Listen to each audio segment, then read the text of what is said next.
Allopathy पे आधारित क्रांति लाने का काम एलोपैथी बेस्ड एम्स बना करके पूरे देश में मोदी जी की सरकार ने किया था, जब हर जनपद में एक मेडिकल कॉलेज खोलने का निर्णय भी लिया था। साथ ही साथ उत्तराखंड जैसे राज्य को भी एक तो एम्स ऋषिकेश मिलने के साथ ही एक सैटेलाइट सेंटर इसका उधमसिंह नगर में भी खुलने का काम किया। अब के बजट में जो 5 आयुष बेस्ड यानी आयुष पद्धति पे बेस्ड जो all India institute of medical sciences बनाने का निर्णय है, इससे हमारा राज्य जो जड़ी बूटी आधारित राज्य है, आपने देखा है कि हनुमान जी भी कहा गया है संजीवनी हिमालय से लेके गए, तो हमारे राज्य में तो भंडार है।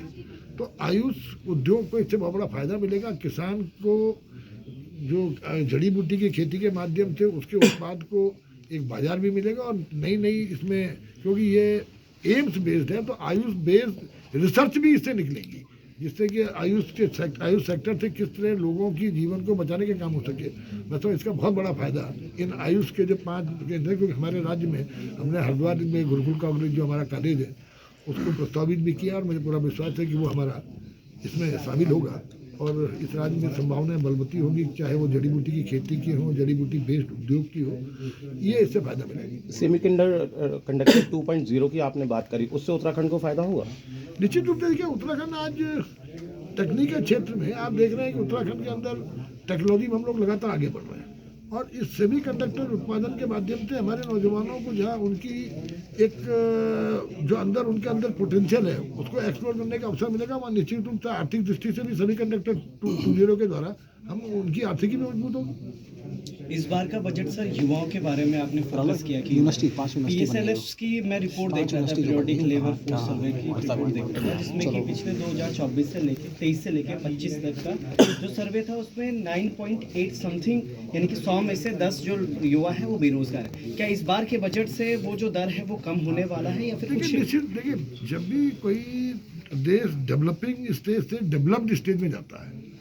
तो जो आपने अभी देखा कि 11 लाख करोड़ का बजट का प्राविधान इंफ्रास्ट्रक्चर के लिए किया गया है, तो आप अवस्थापना क्षेत्र में जब आप 11 लाख करोड़ इन्वेस्ट करेंगे तो निश्चित देखिए आप प्रत्यक्ष और अप्रत्यक्ष 2 तरह का रोजगार होता है, तो हर तरह का रोजगार इससे उपलब्ध हो। इसके अलावा जो मैंने आपसे कहा कि जो 15,000 स्कूलों में और 500 कॉलेजों में जो क्रिएटिव लैब बनाए जा रहे हैं उसमें 20 लाख नौजवानों को रोजगार मिलने की संभावना है। 11,000 के आसपास हम लोग टूरिज्म में के सेक्टर के लिए किस तरह से बच्चे आगे आकर के अपनी आजीविका चलाएं, गाइड का परीक्षण देने का प्रावधान इसमें किया। 11,000 आप समझते हैं, जब गाइड आता है तो गाइड के साथ साथ रोजगार कहाँ मिलता है? आज कॉर्पोरेट में गाइड है, उसके अलावा सफारी, जब जितना आदमी आएगा उस सफारी के माध्यम से जिप्सी चालक के अलावा होटल इंडस्ट्री के अलावा जो आदमी घूमता टहलता है, इस तरह लोकल लेवल के रेस्टोरेंट, तो ये रोजगार कई तरह से मल्टीप्लाई होता है। एक अगर आपने कोई एक चीज़ बना दी तो कई सेक्टरों में उसको रोजगार आता है और उससे कहीं ना कहीं केवल एक व्यक्ति को रोजगार नहीं मिलता, काफ़ी एक समुदाय को भी रोजगार मिलने में इस तरह की चीज़ें काम आती हैं। तो जिस तरह रेलवे नेटवर्क है, आप देखेंगे नए रेलवे स्टेशन बनेंगे, रेलवे स्टेशन बनने के बाद निश्चित रूप से एक नया मार्केट डेवलप होगा। जो टियर 2 और टियर 3 की गई है शहरों के डेवलपमेंट की बातें, निश्चित रूप से हमारे हल्द्वानी और तमाम हरिद्वार जैसे तमाम हमारे यहाँ के जो शहर हैं जो टियर 2 में हैं, इनके अंदर अवस्थापना सुविधाएं बढ़ेंगी। टियर 3 जैसे शहरों में जो हम शहर के अंदर एक उत्पाद को उनके कोई भी एक पहचान को जो रूप देने का विचार है। सपोज आप देखते हैं कहीं त्रिजुगी नारायण है, आज आप देख रहे हैं त्रिजुगी नारायण इतना एस्टेब्लिश नाम है कि पूरे देश दुनिया के लोग त्रिजुगी नारायण में आके शादी कर रहे हैं और वहाँ के आसपास के लोगों की आजीविका बढ़ा रहे हैं। तो ऐसे हर शहर को एक डेस्टिनेशन बनाने का निर्णय, इससे निश्चित रूप से उत्तराखंड जैसे राज्य में जिसकी एक्सेस आज हिंदुस्तान में पर्वतीय राज्यों में सबसे बढ़िया एक्सेस है। हमारी कनेक्टिविटी आज देश के अंदर आप देखेंगे तो सबसे आसान कनेक्टिविटी, सबसे बेहतर कनेक्टिविटी उत्तराखंड राज्य की। और जिस तरह अब जौलीग्रांट का एयरपोर्ट हमारा इंटरनेशनल एयरपोर्ट बनने जा रहा है, तो इससे मैं समझता हूँ और ज़्यादा संभावनाएं यहाँ पे एक्सप्लोर होंगी और हमारे राज्य जिस राज्य में उस राज्य की जनसंख्या से 500% ज़्यादा तीर्थ यात्री आता हो, जिस राज्य में पहले एक बात चलती थी कि ये राज्य 4 महीने का टूरिज्म है, जिस राज्य फिर उसके बाद आया कि वीकेंड टूरिज्म चला, का जो टूरिज्म हमारे राज्य में हुआ, एक शीतकालीन टूरिज्म जो प्रधानमंत्री जी की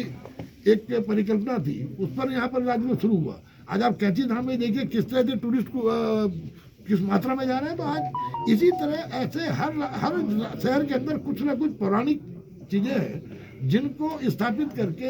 हम उस शहर की आजीविका से उसको जोड़ करके उस शहर को एक डेस्टिनेशन के रूप में विकसित करके, तो इसमें बजट में जो प्राविधान किया गया है ये उत्तराखंड जैसे राज्य को निश्चित रूप से बहुत मदद कर सकता है। आपने आयुष्मान की भी बात करी, वाकई में एक काबिल तारीफ एक योजना रही है ये भारत सरकार के लिए, खासकर उत्तराखंड में काफ़ी ज़्यादा दिक्कतों का सामना। मगर सर इसमें कई बार जो मरीज है वो काफ़ी ज़्यादा परेशान हो जाता है, क्योंकि हॉस्पिटल में जहाँ आयुष्मान है वहाँ लंबी लंबी लाइनें लगी रहती है। उनसे पूछा जाता तो कहता है कि हमारे सर्वर बहुत ज़्यादा डाउन है, यहाँ पर हम कर नहीं पाएंगे, यहाँ पे हमारे पास ज़्यादा स्लॉट्स नहीं है, इसलिए बहुत लंबी लाइन। क्या इस बार के इस बजट में, क्योंकि आयुष्मान की बात करी आपने, स्वास्थ्य को लेकर बात करी, इस बार कुछ बदलाव होगा या फिर कुछ बढ़ोतरी होगी? वहाँ पे कहा जाता है कि भाई आप आयुष्मान में हो तो फिर आप अपने पेशेंट को यहाँ पे लाओ, और पेशेंट वहाँ पे लाने लायक होता भी नहीं। देखिए ऐसा है, थोड़ा सा आपको इस बारे में थोड़ा ये देखना पड़ेगा।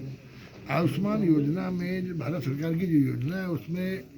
बिलो पॉवर्टी लाइन, यानी जो गरीबी की रेखा के नीचे बीपीएल श्रेणी के लोग हैं और दूसरी कैटेगरी अंत्योदय की कैटेगरी है, उनको कोई परेशानी कहीं नहीं होती खड़े होने में, क्योंकि वो बहुत ज़्यादा संख्या नहीं है। क्योंकि हमारे राज्य ने एक कदम आगे बढ़ के इस राज्य के हर नागरिक को जो आयकर दाता नहीं है उसको अटल मान आयुष्मान योजना ला करके उसके अंदर उसको भी सुविधा देने का निर्णय लिया। तो इस राज्य में मैं समझता हूँ हर व्यक्ति इससे कवर्ड है। तो वो परेशानी जरूर आती है कि जब सब व्यक्ति कवर्ड है तो हर आदमी आयुष्मान के इलाज में जाता है, तो कहीं ना कहीं दिक्कत आती है। लेकिन मैं समझता हूँ इसके लिए तो मैकेनिज्म लेकर बना दिया जाएगा। सरकारी विद्यालयों में जो क्रिएटिव लैब्स की आप बात कर रहे हैं, लेकिन उसके बावजूद भी अभी बेसिक एमिनिटीज नहीं दे पा रहे हैं। देखिए बेसिक मैंने आपसे कहा पहाड़ों की बात है। हाँ, आप ये देखिए, इसीलिए सरकार एक क्लस्टर कंसेप्ट पे काम कर रही है। तो क्लस्टर कॉलेज का कंसेप्ट ये है कि एक सर्टेन रेडियस पे सारे स्कूलों के बीच एक रेडियस तय करते हुए एक ऐसा स्कूल का निर्माण हो जिसमें सारी सुविधाएं हों, जिसमें छात्रावास का प्राविधान हो, जिसमें उस 8-10 किलोमीटर की रेडियस के सारे बच्चों को पढ़ाने का प्राविधान हो, सारे सब्जेक्ट्स हों, सारे टीचर्स हों, और धीरे धीरे करके वो जो सराउंडिंग के स्कूल जिनके लिए हमने वो क्लस्टर स्कूल बनाया, धीरे धीरे करके उन स्कूलों को बंद करके इस स्कूल को जब पूरी सुविधाएं दे देंगे, ताकि एक बेहतर माहौल में, बेहतर अवस्थापना सुविधाओं वाले विद्यालय में, सारे सब्जेक्ट वाले विद्यालय में, सारे टीचर्स वाले विद्यालय में बच्चा जब पढ़ेगा तो उसको बेहतर एक्सपोजर ही मिलेगा, और कहीं ना कहीं वो बच्चा एक भविष्य में विकसित भारत के निर्माण का सहयात्री और सहभागी बनेगा।